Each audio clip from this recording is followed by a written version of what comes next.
संबलपुर नामक एक गांव था, जहां हरिराम नाम का एक आदमी रहा करता था। हरिराम बहुत ही मेहनती व्यक्ति था। उसे जो भी काम मिलता वो उसे बड़ी लगन के साथ करता और जो पैसे मिलते उसे अपनी पत्नी सीता को लाकर देता। आज हरिराम ने मंडी में टमाटर का भाव पता किया तो पता चला कि टमाटर महंगे बिक रहे हैं। इसीलिए हरिराम मंडी से टमाटर बेचने के लिए ले आया और वो बाजार में टमाटर रखकर बेचने लगा। हरिराम के ही गांव के दो आदमी रमन और बर्मन वही काम करते थे जो हरिराम करता था। रमन ने जैसे ही हरिराम को टमाटर बेचते हुए देखा तो वो बर्मन से बोला, अरे बर्मन, देख रहे हो, हरिराम टमाटर बेचने के लिए लाया है। इसका मतलब है कि सब्जियों में सबसे अच्छे दाम टमाटर के ही चल रहे हैं। देख रहे हो ना कि कितने सुंदर सुंदर टमाटर बेच रहा है वो। हाँ रमन, देख तो रहा हूँ। तो फिर देर किस बात की, चलो हम भी मंडी से टमाटर लाकर बेचते हैं। फिर रमन और बर्मन भी मंडी से टमाटर लाते हैं और हरिराम की दुकान के सामने ही बैठकर टमाटर बेचने लगते हैं। वो लोग हरिराम के टमाटर से 1 रुपया कम में टमाटर बेच रहे थे। ग्राहकों की भीड़ उनके यहाँ ही लग जाती है। हरिराम इस बात से बहुत परेशान था, परंतु वो कर भी क्या सकता था। शाम को हरिराम अपने टमाटर बेचकर घर पहुंचा, जहाँ उसकी पत्नी सीता उसका इंतजार कर रही थी। उसे देखते ही सीता बोली, आ गए आप? हाँ सीता, और मुझे बहुत भूख भी लगी है। अरे खाना वाना छोड़ो, पहले ये बताओ कि आज पैसे कितने कमाए हैं तुमने? क्या बताऊं सीता, तुम्हें तो पता है कि रमन और बर्मन हमेशा वही काम करते हैं जो मैं करता हूं। आज भी उन्होंने मेरी दुकान के सामने दुकान लगा ली और फिर मैं ज्यादा टमाटर बेच ही नहीं पाया। ये लो, 200 रुपए ही मिले हैं आज टमाटर बेचकर। तुम्हारा तो रोज का ही बहाना है ये। सभी लोग अच्छा खासा पैसा कमाते हैं, पता नहीं तुमसे ही क्यों नहीं बनता। इतने से पैसों में भला मैं कैसे घर चलाऊंगी? देखते नहीं हो गांव की बाकी औरतों को, अरे वो कितने सुंदर सुंदर कपड़े और गहने पहनती हैं, और एक मैं हूँ कि कई सालों से कोई नई साड़ी खरीदी ही नहीं है। ना जाने कब मेरी किस्मत चमकेगी और मुझे भी ये सब कुछ मिलेगा। मैं तुम्हारा मूड ठीक करने के लिए ऐसा करता हूँ कि दाल चावल बना देता हूँ, वो भी तड़के वाली दाल। हरिराम किचन में जाता है और तड़के वाली दाल और चावल बनाकर ले आता है। दोनों मिलकर खाना खाते हैं। खाना बहुत ही स्वादिष्ट बना था, इसीलिए सीता का मूड भी ठीक हो जाता है।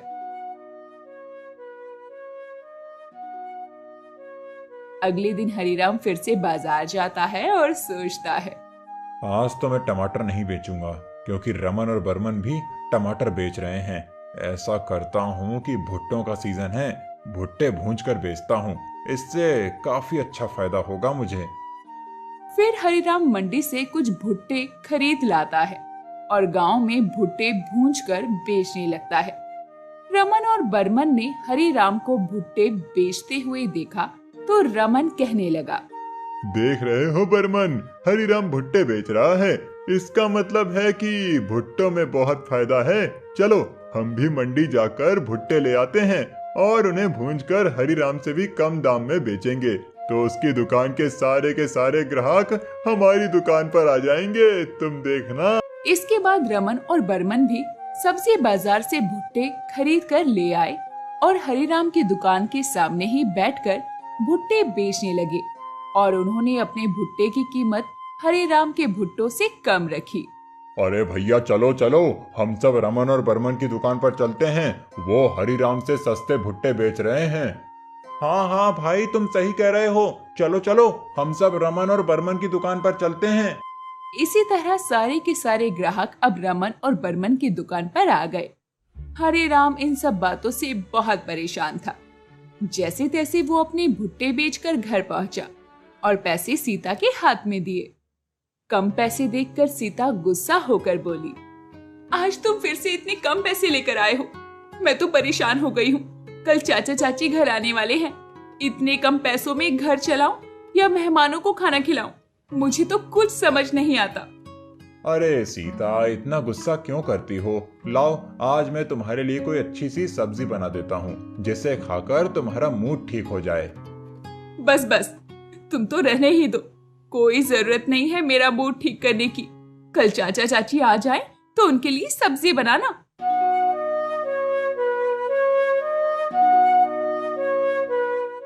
अगले दिन हरिराम के चाचा चाची उससे मिलने आते हैं। हरिराम उन्हें देखकर बहुत खुश होता है। चाचा जी हरिराम से कहते हैं, हरिराम बेटा, बहुत दिनों से तुम्हारी चाची तुमसे मिलने का कह रही थी। बड़ी ही मुश्किल से ये समय निकाल कर आया हूँ मैं।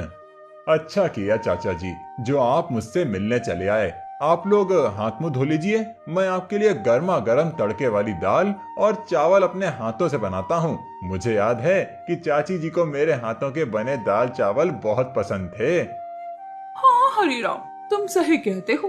तुम्हारे हाथों के दाल चावल का स्वाद मैं आज भी नहीं भूली हूँ, और तुम्हारी जैसी तड़के वाली दाल तो कोई बना ही नहीं पाता। हरिराम अपनी तारीफ अपनी चाची के मुंह से सुनकर बहुत खुश होता है। वो किचन में जाता है और जल्दी से तड़के वाली दाल और चावल बनाकर ले आता है। फिर सभी लोग खाना खाते हैं। खाना खाकर चाचा जी कहते हैं, वाह हरिराम बेटा, तुमने बहुत ही स्वादिष्ट खाना बनाया था। खाना खाकर तो मजा ही आ गया। बेटा, मैं तुमसे एक बात कहना चाहता हूँ। हाँ चाचा जी, बताइए। जब तुम खाना बना रहे थे तो सीता बता रही थी कि रमन और बर्मन तुमसे बहुत ही कंपटीशन करते हैं।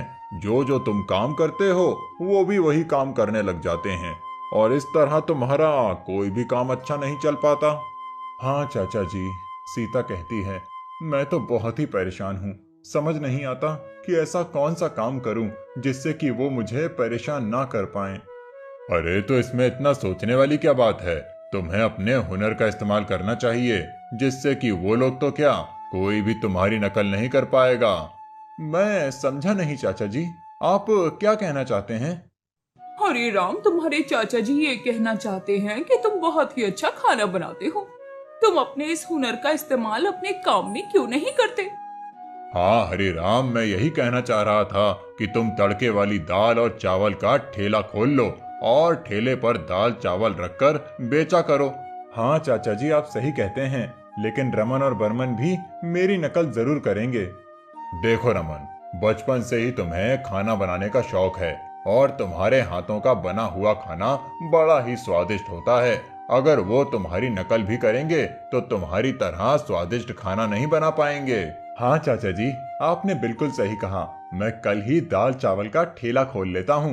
अगले दिन हरिराम अपने लिए दाल चावल का एक ठेला खोलता है और सीता भी उसमें हरिराम की पूरी मदद करती है। हरिराम ठेले पर दाल चावल बनाकर बेचना शुरू करता है।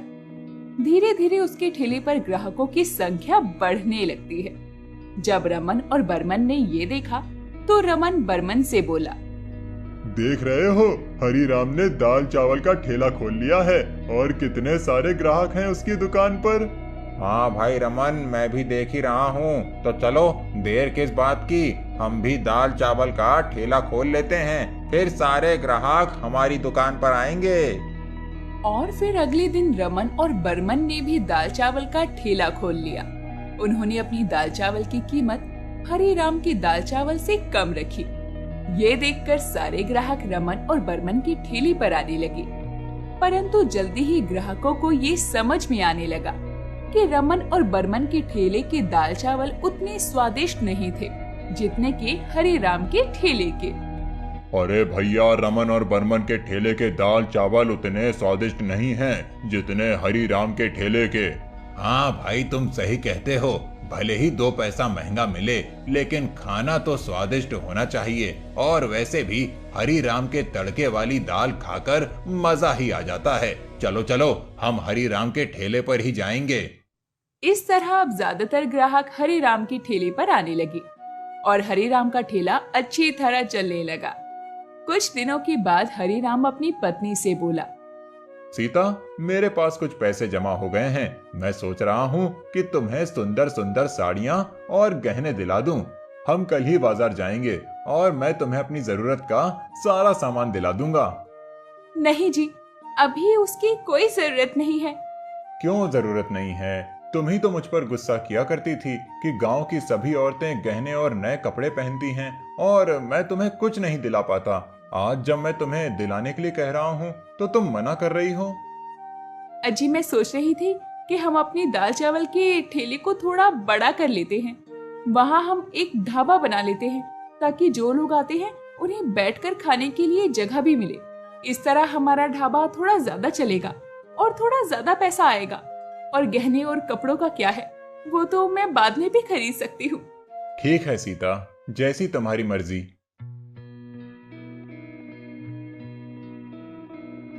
अगले दिन से हरिराम और सीता दोनों ही ढाबा बनाने के काम में लग जाते हैं। जल्दी ही हरिराम की तड़के वाली दाल और चावल का ढाबा बनकर तैयार हो जाता है। ढाबे के बनने के साथ साथ ग्राहकों की संख्या भी बढ़ने लगती है। अब तो आते जाते हर कोई वहाँ पर रुककर खाना खाया करता। रमन और बर्मन ये देखकर बहुत परेशान हो रहे थे।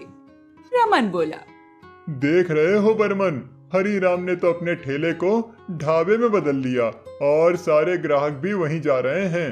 हाँ रमन, मैं भी तो सोच रहा हूँ कि हम भी अपने बचे हुए सारे पैसे लगाकर एक ढाबा ही खोल लेते हैं और हम अपने ढाबे पर खाने की कीमत हरिराम के ढाबे से भी कम रखेंगे। इससे सारे ग्राहक हमारे पास आ जाएंगे। और फिर रमन और बर्मन ने ऐसा ही किया। उन लोगों ने अपने सारे बचाए हुए पैसे लगाकर एक ढाबा बना लिया और उसके बाद अपने ढाबे के दाल चावल की कीमत हरिराम के ढाबे से कम रखी। परंतु तब भी उनके ढाबे पर खाना खाने कोई नहीं आता था, क्योंकि उनके ढाबे का खाना स्वादिष्ट जो नहीं था और वो लोग बहुत परेशान थे। बर्मन रमन से बोला, अरे रमन, हमारे ढाबे पर तो कोई नहीं आ रहा, सभी हरिराम के ढाबे पर ही जा रहे हैं। हाँ बर्मन, हमने तो अपने बचे हुए सारे पैसे इस ढाबे में लगा दिए और इस ढाबे से 1 रुपए की भी कमाई नहीं हो रही है। अगर ऐसा ही चलता रहा तो हमें ये ढाबा बंद करना पड़ेगा। जहाँ एक तरफ रमन और बर्मन के ढाबे पर कोई नहीं आ रहा था, वहीं दूसरी तरफ हरिराम के ढाबे पर ग्राहकों की बहुत भीड़ लगी रहती थी। अभी कुछ ही दिन बीते थे कि हरिराम के पास इतने पैसे आ गए कि उसने अपने ढाबे को और बड़ा कर लिया। अब तो हरिराम की पत्नी बहुत सारे जेवर और बहुत सुंदर सुंदर साड़ियां पहना करती थी और पैसा आने के साथ साथ हरिराम ने अपने ढाबे पर लाइटिंग की व्यवस्था भी करवाई और तरह तरह के सुंदर बर्तन भी खरीद लिए। हरिराम का ढाबा अब एक बहुत सुंदर रेस्टोरेंट में बदल चुका था और दूसरी तरफ रमन और बर्मन का ढाबा बंद हो चुका था। रमन और बर्मन के पास अपना घर चलाने के लिए भी कोई पैसा नहीं था। एक दिन रमन और बर्मन हरिराम के ढाबे पर पहुंच गए और रमन हरिराम से बोला, हरिराम भैया, हमें माफ कर दो। हमने हमेशा ही आपसे जलने के चक्कर में आपकी नकल की और आपको परेशान किया, परंतु अब हम समझ चुके हैं कि हम आपकी बराबरी कभी नहीं कर सकते। हरिराम भैया, आपका ढाबा तो इतना बड़ा हो गया है कि इसमें बहुत सारे नौकरों की जरूरत है। हमें भी नौकरी पर रख लो ताकि हमारे घर का भी खर्चा चल सके। हरिराम भैया, हमें माफ कर दो। हम दोनों आपसे माफी मांगने आए हैं और हमें माफ करके अपने ढाबे पर नौकरी दे दो। वैसे तुम लोगों ने मुझे परेशान तो बहुत किया है, परंतु अगर मैं भी तुम्हारे साथ वही करूंगा तो तुम में और मुझ में क्या फर्क रह जाएगा। ठीक है, मैंने तुम दोनों को माफ किया। आज से खाना परोसने और ग्राहकों को देखने का काम तुम दोनों संभालना। इस तरह हरिराम ने रमन और बर्मन को माफ करके अपने ढाबे पर नौकरी दे दी और अपने ढाबे को बड़ी ही शान से चलाने लगा। शमशेरपुर में अर्जुन प्रसाद नाम का एक बहुत बड़ा जमींदार रहा करता था। उस जमींदार की दौलत और बुद्धिमानी के चर्चे दूर दूर के गांव में फैले हुए थे। जमींदार की एक बेटी भी थी, निर्मला। निर्मला खूबसूरत तो थी ही, परंतु अपने पिता की तरह बहुत बुद्धिमान भी थी। निर्मला बड़ी हो चुकी थी और जमींदार को उसके विवाह की चिंता हो रही थी।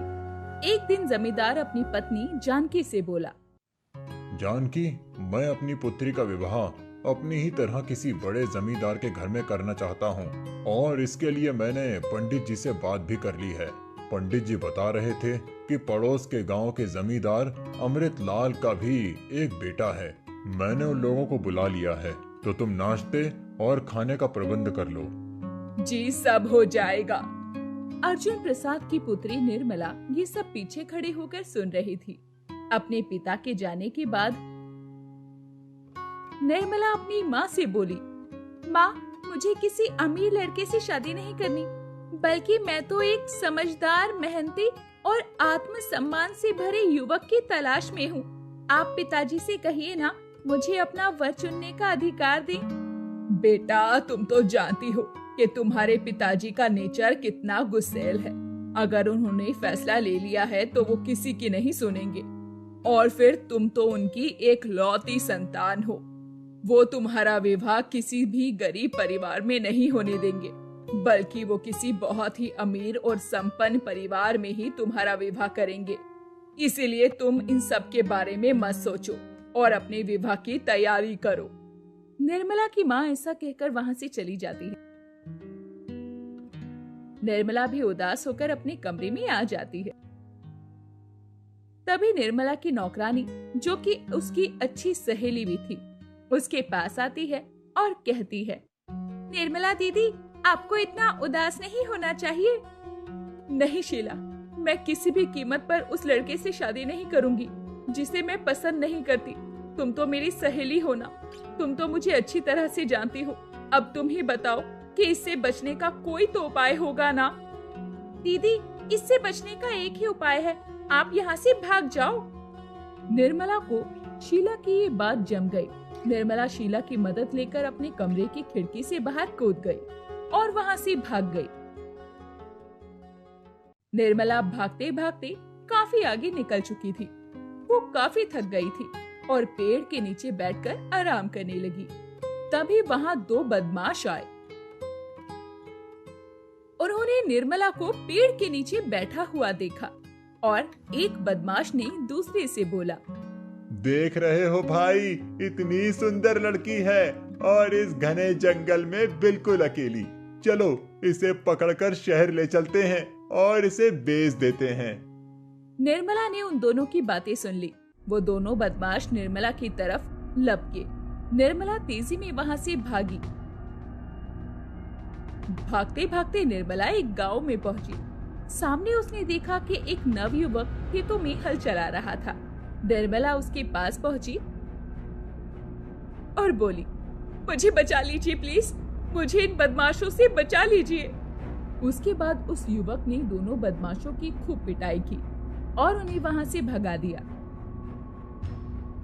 फिर उसने निर्मला से पूछा, आप कौन हैं और यहाँ कैसे आई?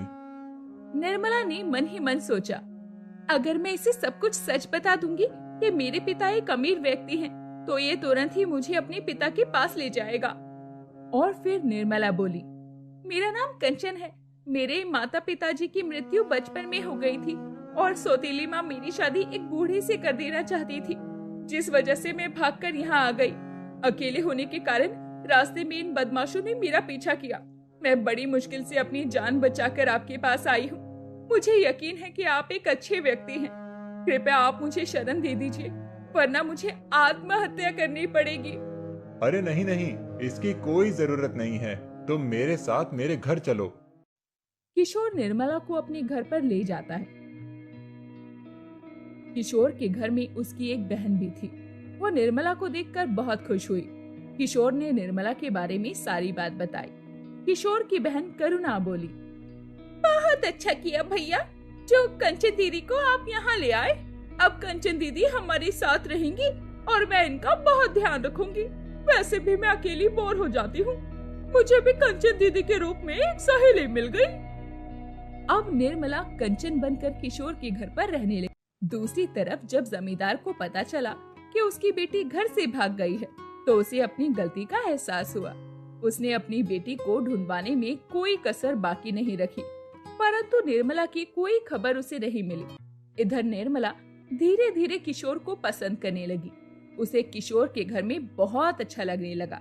वो अक्सर किशोर को ध्यान से देखती और सोचती, अगर किशोर मेरा जीवन साथी बन जाए तो मुझे तो जीवन की सारी खुशियाँ मिल जाएंगी। किशोर के घर में मुझे बहुत अच्छा लगता है। मैं इस घर को छोड़कर कभी नहीं जाना चाहती। परंतु ये बात मैं किशोर को कैसे बताऊं? वैसे किशोर को भी निर्मला बहुत पसंद थी। किशोर भी अपने मन ही मन में सोचता है, नहीं नहीं, मैं कंचन के बारे में नहीं सोच सकता। मुझे अपनी बहन की शादी करनी है और फिर कंचन को तो बहुत अच्छा लड़का मिल जाएगा। मुझ गरीब के घर भला उसे क्या मिलेगा। परंतु एक दिन निर्मला निश्चय करती है कि वो किशोर को अपने मन की बात बताएगी। जब किशोर खेतों से वापस आया तब निर्मला किशोर से बोली, किशोर, मुझे आपसे कुछ बात करनी है। हाँ हाँ कंचन, बोलो, क्या बात करनी है? किशोर, मुझे तुम बहुत पसंद हो और मैं चाहती हूँ कि तुम मुझसे विवाह कर लो।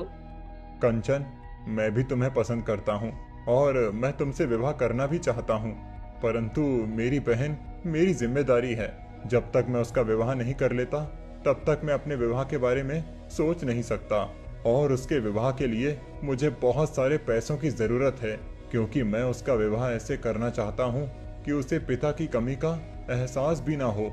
इसीलिए जब तक मैं उसका विवाह नहीं कर लेता मैं तुमसे कोई वादा नहीं कर सकता।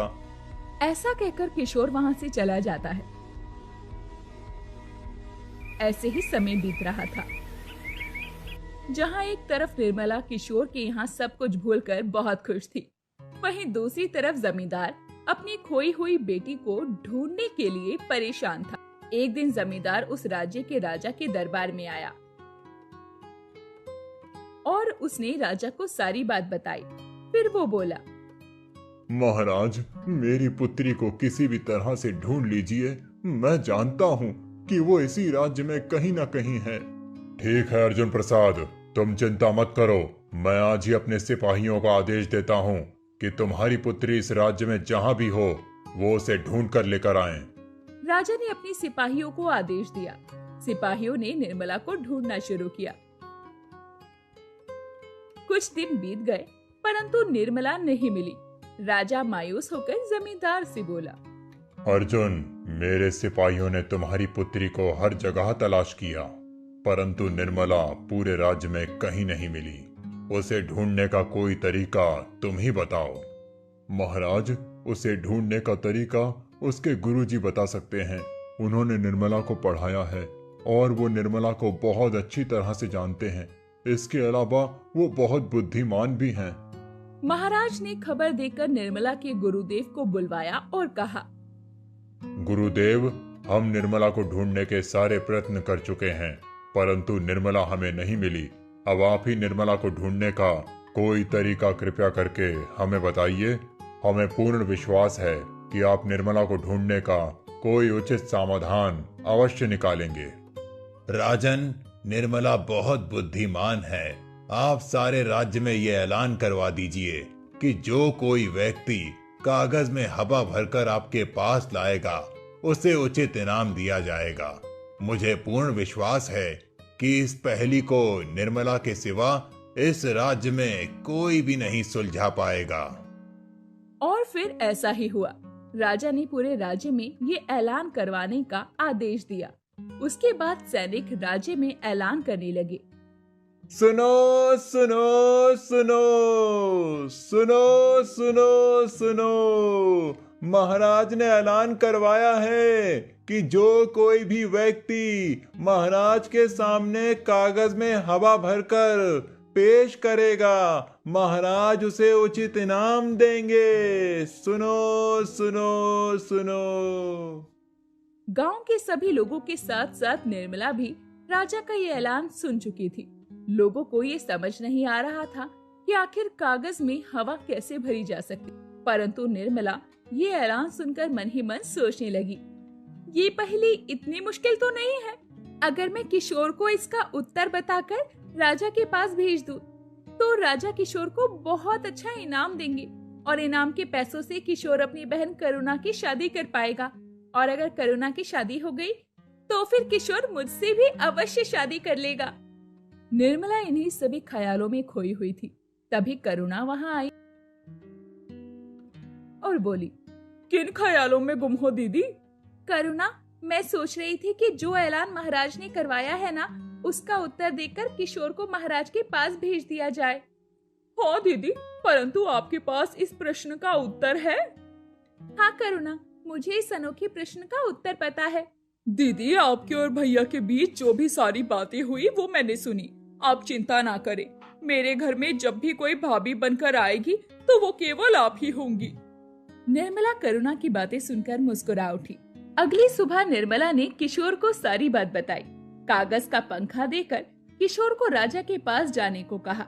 किशोर कागज का पंखा लेकर महाराज के दरबार में उपस्थित हुआ और वो पंखा महाराज को देकर बोला, महाराज, जब भी आप इस कागज के पंखे से हवा करेंगे तो आपको हवा मिल जाएगी और यही आपके प्रश्न का उत्तर था। इस अनोखे प्रश्न का उत्तर सुनकर दरबार के सभी लोग आश्चर्यचकित रह गए। ये सुनकर गुरुजी बोले, महाराज, इसे बंदी बना लीजिए। निश्चित ही निर्मला को इसने कैद कर रखा है, क्योंकि ये उत्तर केवल निर्मला ही दे सकती है। गुरुजी के ऐसा कहते ही राजा के आदेश पर सैनिकों ने किशोर को बंदी बना लिया। इस पर किशोर ने कहा, महाराज, ये सच है कि ये प्रश्न का उत्तर मैंने नहीं दिया है। मेरे घर में रह रही एक मेहमान कंचन ने दिया है, परंतु वो मेरे पास किसी भी तरह से बंदी नहीं है। और फिर ऐसा कहकर किशोर ने महाराज को पूरी कहानी सुना दी और फिर बोला, महाराज, अगर आपको अभी भी मेरी बातों पर विश्वास नहीं है तो आप अपने सैनिकों को भेजकर कृपया कंचन को बुला लीजिए, जो कि मेरे घर पर मेरी बहन के साथ रह रही है। ये सुनकर जमींदार बहुत खुश हो गया और बोला, महाराज, निश्चित ही वो मेरी बेटी निर्मला है। कृपया आप उसे दरबार में बुलाइए। राजा ने अपने सैनिकों को कंचन को बुलाकर लाने को कहा। थोड़ी देर बाद सैनिक कंचन और करुणा को लेकर दरबार में हाजिर हो गए। जैसे ही निर्मला ने देखा कि किशोर को बंदी बना लिया गया है, तब निर्मला राजा से बोली, महाराज, ये नाइंसाफी है। किशोर ने मुझे कैद नहीं किया, बल्कि उसने मुझे शरण दी थी। मैं तो किशोर से विवाह भी करना चाहती हूँ। कृपया करके आप किशोर को छोड़ दीजिए। निर्मला की बात सुनकर दरबार में खड़े सभी लोग स्तब्ध रह गए। किशोर भी निर्मला को देखता रह गया। उसके बाद राजा के आदेश पर सैनिकों ने किशोर को छोड़ दिया। जमींदार अर्जुन सिंह ने आगे बढ़कर अपनी बेटी से कहा, बेटी निर्मला, मुझे माफ कर दो। गलती मेरी थी जो मैंने तुम्हारी भावनाओं को नहीं समझा और अपना फैसला तुम पर थोप दिया। तुमने किशोर के रूप में अपने लिए बिल्कुल सही जीवन साथी तलाश किया है। मैं तुम्हारी शादी किशोर से धूमधाम से करवाऊंगा और इसके अलावा मुझे अपने बेटे के लिए किशोर की बहन करुणा बहुत पसंद है। किशोर, अगर तुम्हें कोई आपत्ति ना हो तो मैं तुम्हारी बहन को अपने छोटे बेटे राजन की पत्नी बनाना चाहता हूँ। ये सुनकर किशोर की खुशी का ठिकाना नहीं रहा और फिर इस तरह महाराज के दरबार में किशोर की शादी निर्मला से और करुणा की शादी राजन से करवाई गई।